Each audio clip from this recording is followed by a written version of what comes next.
Hello दोस्तों, आज मैं आपको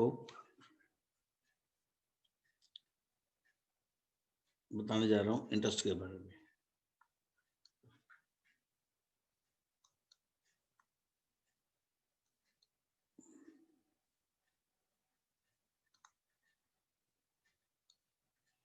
इंटरेस्ट एक तो लेंगे हम, सिंपल इंटरेस्ट होता है।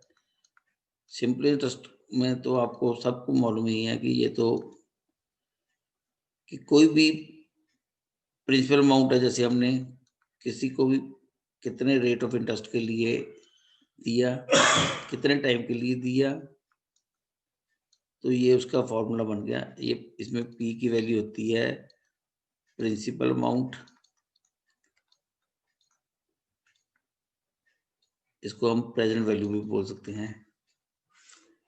इसमें आर होता है rate of interest, rate of interest ये हमेशा परसेंटेज में ही होता है। टी होता है टाइम। अब मान लो आप किसी को 100 रुपया देते हैं, 100 रुपया आपका प्रिंसिपल अमाउंट है, चाहे प्रेजेंट वैल्यू बोलते, 100 रुपया आपने दिया। रेट ऑफ इंटरेस्ट आपका सपोज करो 8% के हिसाब से आपने पैसे दिए, तो हमने 8 लगा दिया। अब टाइम कितना है, मान लो 2 साल के लिए दिए हैं आपने, तो इसकी वैल्यू ये आ जाएगा आपका 16 रुपये। 16 रुपये आपका है, ये सिंपल इंटरेस्ट 16 रुपये बन गया। अब हम कहते हैं कि 2 साल के बाद जो आज हमने 100 रुपये किसी को दिया, उसकी फ्यूचर वैल्यू 2 साल बाद कितनी बनेगी, तो उसका सिंपल फार्मूला होता है present value plus simple interest. अब जो प्रेजेंट वैल्यू है आपकी 100 रुपये है, इंटरेस्ट आपने पे किया है 16 रुपये, तो अब आपकी वैल्यू कितनी बन गई, 116 रुपये। फ्यूचर वैल्यू आपकी आ गई 116 रुपये। अब जो मैं बता रहा हूँ, दूसरा बता रहे हूँ, कंपाउंड इंटरेस्ट होता है। ये कंपाउंड इंटरेस्ट क्या होता है, आपने मान लो बैंक में पैसे जमा करवाए, बैंक वाले को बोला आपने कि 2 साल के लिए करना है, तो वो आपको एक तो रेट ऑफ इंटरेस्ट तो देंगे देंगे, आपका प्रिंसिपल अमाउंट का जो भी है वो तो देंगे देंगे। इन एडिशन टू दैट वो आपको जो भी आपने इंटरेस्ट अर्न किया है, जैसे 1 साल के बाद आपने इंटरेस्ट अर्न किया, इस ऊपर वाले फॉर्मूले के हिसाब से अगर मान लें 1 साल के बाद आपने इंटरेस्ट अर्न किया 8 रुपए, तो वो 8 रुपए के ऊपर भी फिर इंटरेस्ट देंगे, तो उसको कहते हैं कंपाउंड इंटरेस्ट। कंपाउंड कर दिया हमने 2 चीज़ों को। अब इसके इसमें अगर देखा जाए, पी पी क्या है, ये है प्रेजेंट वैल्यू बोल सकते हैं हम इसको। इसको हम प्रिंसिपल अमाउंट भी बोल सकते हैं। ऊपर वाला बिल्कुल फॉर्मूला, अब लेकिन मैं आपको दोबारा समझा रहा हूँ ना, ये रेट ऑफ इंटरेस्ट, इसमें रेट ऑफ इंटरेस्ट ये हमेशा परसेंटेज में ही होगा। अब एन, इसमें एन क्या है, नंबर ऑफ ईयर्स, आपने कितने सालों के लिए दिया है। मैं यहाँ पर फिर वही ऊपर वाली रकम ही अब लेके देख रहे हैं, हम सोच रहे हैं कि चलो अगर इसके हिसाब से करके देखें कि कितने पैसे बनते हैं।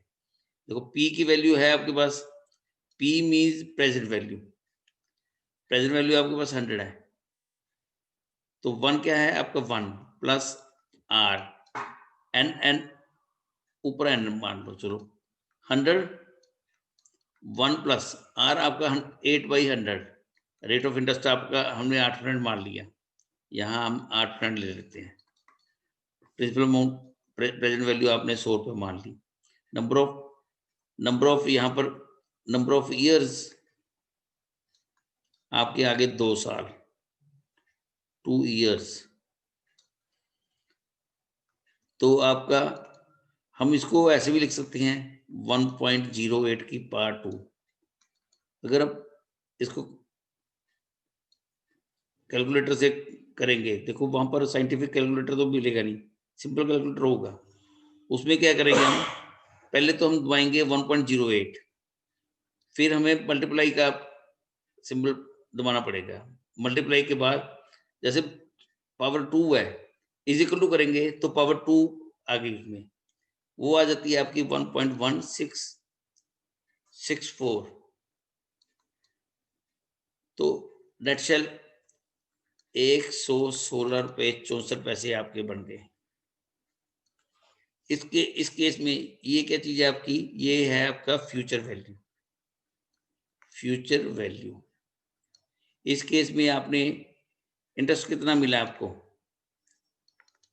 इस केस में जैसे फ्यूचर वैल्यू है आपकी है 116.64 माइनस प्रेजेंट वैल्यू कितनी है आपकी 100, 16 रुपए 64 पैसे आपको इंटरेस्ट मिला है, कंपाउंड इंटरेस्ट है ये।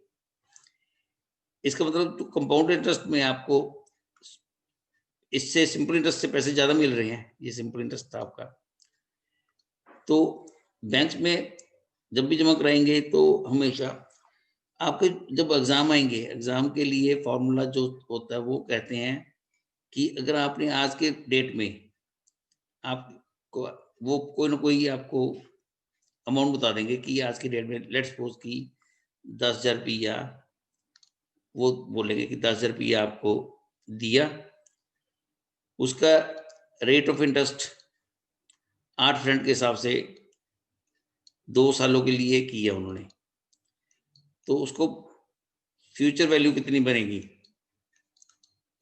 तो उसके लिए जब करेंगे देखो 10,000 इंटू 1.1664 इंटू 10,000,